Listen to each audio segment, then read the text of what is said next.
नमस्कार दोस्तों, आप सभी को स्वागत है शुभम क्लास गोपालगंज में। तो आज के हम इस वीडियो में बहुत ही इंपॉर्टेंट ऑब्जेक्टिव क्वेश्चन जो आपका केमिस्ट्री का है, ऐसे 35 ऐसे ऑब्जेक्टिव क्वेश्चन लिया गया है जो कि बिहार बोर्ड परीक्षा में इससे हर बार प्रश्न आता है। देखिए, आपको पीडीएफ बिल्कुल फ्री में दिया जाएगा 7349938551 पर व्हाट्सएप पर संपर्क करें और बस वीडियो के बीच में एक कोड को बताएंगे, जिसको आप बताएंगे तभी आपको पीडीएफ दिया जाएगा।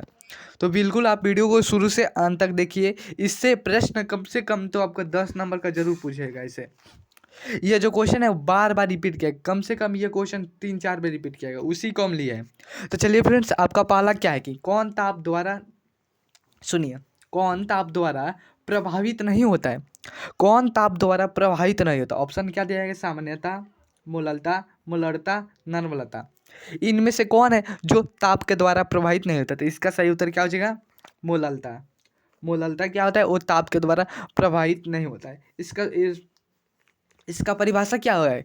तो 1 किलोग्राम विलायक में घुले हुए विलायक के मोलों की संख्या को मूलरता कहते हैं।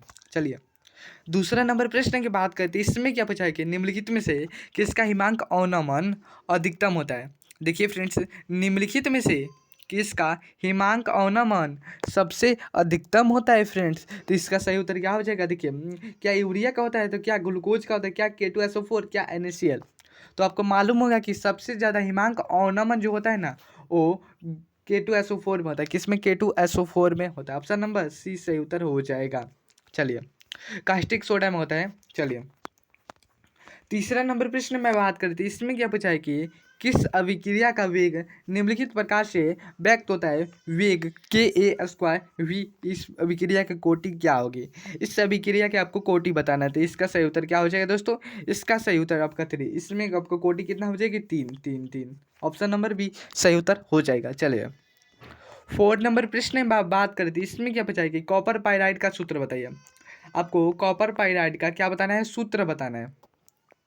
तो सही उत्तर क्या हो जाएगा? इसका CuFeS2 होता है। कॉपर पाइराइड का सूत्र CuFeS2 होता है। ऑप्शन नंबर ए सही उत्तर हो जाएगा। चलिए, 5 नंबर प्रश्न में बात करते हैं। इसमें क्या पूछा है कि भूपर्पट्टी में सार्वजनिक पाए जाने वाला तत्व कौन सा है? भूपर्पट्टी में सर्वाधिक पाए जाने वाला तत्व कौन सा है दोस्तों? तो एल्युमिनियम है। कौन है? एल्युमिनियम जो होता है वो भूपर्पट्टी में सर्वाधिक पाए जाने वाला तत्व है। ऑप्शन नंबर सी सही उत्तर हो जाएगा। चलिए, 6 नंबर प्रश्न की बात करती है। इसमें क्या पूछा है कि निम्न में से क्या पूछा गया? निम्न में से किसकी आकृति चतुष्फलकीय है? निम्न में से किसकी आकृति चतुष्फलकीय है? तो किसकी आकृति? ऑप्शन नंबर डी सही उत्तर हो जाएगा। NaCl4 की आकृति जो होती है और चतुष्फलकीय होती है। Option number B, sorry, option number D सही उत्तर हो जाएगा। चलिए, अगला नंबर प्रश्न की बात करते हैं। इसमें क्या पूछा है कि उष्मा और विद्युत का सबसे अच्छा चालक बताना है आपको। उष्मा और विद्युत का सबसे अच्छा चालक कौन सा है? क्या वो चारकोल है? तो क्या वो हीरा है? क्या वो शीशा है? क्या वो ग्रेफाइट है? देखिए, इसका उत्तर आप लोग बताएंगे। ये आप लोग कमेंट में बताइएगा कि उष्मा और विद्युत का सबसे अच्छा चालक क्या है। देखिए, हम आपको एक गेस मतलब इसी में थोड़ा सा भी बता देते, अगर नहीं मालूम होगा तब। देखिए, ये 2 ऑप्शन में से होगा। कौन? ऑप्शन नंबर सी और ऑप्शन नंबर डी के बीच होगा इसका सही उत्तर। अब आपको 2 ही में से एक चुनना है आपको। चलिए, 9 नंबर प्रश्न की बात करते हैं। इसमें क्या पूछा है कि HCP इकाई सेल में परमाणुओं की संख्या कितनी होती है? HCP इकाई सेल में परमाणुओं की संख्या कितनी होती है? 12 होती है। कितना? 12 होती है। ऑप्शन नंबर सी सही उत्तर हो जाएगा। चलिए फ्रेंड्स, 10वां नंबर प्रश्न की बात करते हैं। इसमें क्या पूछा है कि किसी वस्तु के प्रतिक्रिया करने का दर निर्भर करता है। किसी वस्तु के प्रतिक्रिया करने का दर किस पर निर्भर करता है? तो सक्रिय भार पर निर्भर करता है। ऑप्शन नंबर डी सही उत्तर हो जाएगा। किसी वस्तु के प्रतिक्रिया के करने की दर सक्रिय भार पर निर्भर करता है। चलिए, 11 नंबर प्रश्न की बात करते हैं। इसमें क्या बचाए कि देखिए, सिनेबार का सूत्र क्या होता है? सिनेबार का सूत्र आपको मालूम होगा कि HGS होता है। क्या होता है? HGS सिनेबार का ही सूत्र होता है। ऑप्शन नंबर ए सही उत्तर हो जाएगा। इस नंबर पर संपर्क करें और पीडीएफ बिल्कुल फ्री में प्राप्त करें। 7349938551 पर व्हाट्सएप पर संपर्क करें। और देखिए, यहाँ पर 1 होगा और कोड हम तो कुछ देर के बाद बताने वाले हैं, जिसको आप बताएंगे तभी आपको पीडीएफ दिया जाएगा। चलिए, 12 नंबर प्रश्न में क्या कहा गया है कि किस ग्रुप के तत्वों को संक्रमण तत्व कहा जाता है? किस ग्रुप के तत्वों को संक्रमण तत्व हम लोग कहते हैं? किसके कहते हैं? डी ब्लॉक के तत्व को हम क्या कहते हैं? संक्रमण तत्व कहते हैं। ऑप्शन नंबर सी सही उत्तर हो जाएगा। चलिए 13 नंबर प्रश्न की बात करते हैं। इसमें क्या पूछा है कि Na3CrC2O4 में Cr की संख्या कितनी होती है? तो इसकी उपसर्ग संख्या कितनी होती है? 3 होती है। कितना? 3। ऑप्शन नंबर सी सही उत्तर हो जाएगा। चलिए 14 नंबर प्रश्न की बात करते हैं। इसमें क्या बताइए कि बैकेलाइट है। बैकेलाइट क्या है? तो बैकेलाइट एक क्या है? ताप दृढ़ बहुलक है। क्या है? ताप दृढ़ बहुलक है। ऑप्शन नंबर सी सही उत्तर हो जाएगा। बैकेलाइट एक ताप दृढ़ बहुलक है। चलिए 15 नंबर प्रश्न की बात करते हैं। इसमें क्या बचा है कि H3PO3 एक है। H3PO3 एक क्या है दोस्तों? H3PO3 एक क्या है? तो ये क्या है? द्विभाषमिक अम्ल। क्या है? द्विभाषमिक अम्ल। ऑप्शन नंबर बी सही उत्तर हो जाएगा।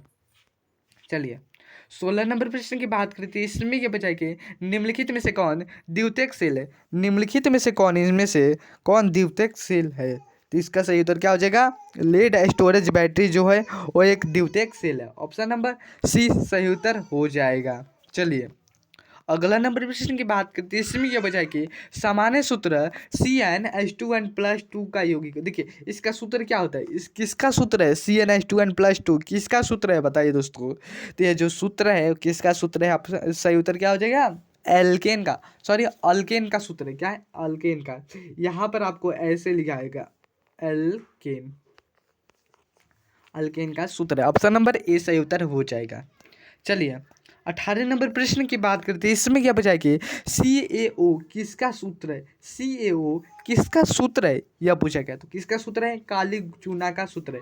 किसका? काली चूना का सूत्र। ऑप्शन नंबर ए सही उत्तर हो जाएगा। चलिए अगला नंबर प्रश्न की बात करते हैं। इसमें क्या बचा कि हीलियम का मुख्य स्रोत कौन सा है? हीलियम का मुख्य स्रोत कौन सा है? तो क्या है? सूर्य। क्या है? सूर्य। ऑप्शन नंबर सी सही उत्तर हो जाएगा। हीलियम का मुख्य स्रोत सूर्य है। चलिए अगला नंबर प्रश्न की बात करते हैं। इसमें क्या बचा कि XeF4 क्या पूछा गया है कि XeF4 की आकृति क्या होगी? तो इसकी आकृति आपको मालूम होगा कि XeF4 की आकृति क्या होती है? वर्ग समतलीय होती है। क्या होती है? वर्ग समतलीय। इसको हम क्या कहते हैं? रक्वायर प्लेनर भी कह सकते हैं। वर्ग समतलीय इसकी आकृति होती है। XeF4 का आकृति होती है। अगला नंबर प्रश्न की बात करते हैं। इसमें क्या पूछा है कि देखिए मालाकाइट अयस्क है। मालाकाइट किसका अयस्क है? तो यह कॉपर का अयस्क है। किसका? कॉपर का अयस्क है। ऑप्शन नंबर बी सही उत्तर हो जाएगा। मालाकाइट कॉपर का अयस्क है। चलिए अगला नंबर प्रश्न की बात करते हैं। इसमें क्या पूछा है कि विस्मत की सबसे अस्थायी ऑक्सीकरण संख्या है। तो विस्मत का सबसे अस्थायी ऑक्सीकरण संख्या की अवस्था क्या हो सकती है दोस्तों? तो इसकी सबसे मतलब अच्छी ऑक्सीकरण अवस्था क्या होगी? +3 हो जाएगा। +3।